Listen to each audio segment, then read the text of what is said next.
আবার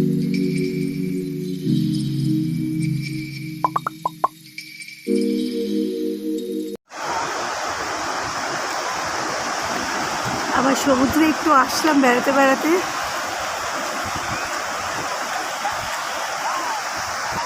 সমুদ্রের ঢেউ না দেখলে আর সমুদ্রের ঢেউটাই তো মেন।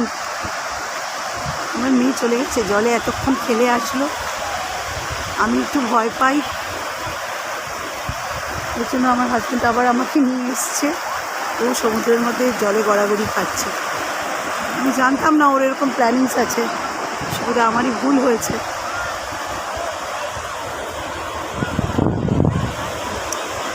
কিন্তু হ্যাঁ, মনের ক্লান্তি অনেকটা দূর হয়, ভালো লাগাটা থাকে, সেটাই লং রানে আমাদের এগিয়ে নিয়ে চলে।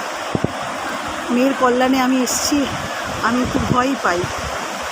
আগে বলতে আমিও এরকম ছিলাম, কিন্তু এখন আর আমি এরকম নেই। তো আপনাদের এইটুকুই সমুদ্রের জিনিসটা শেয়ার করলাম আপনাদের সবার সঙ্গে। আমার সাথে থাকবেন,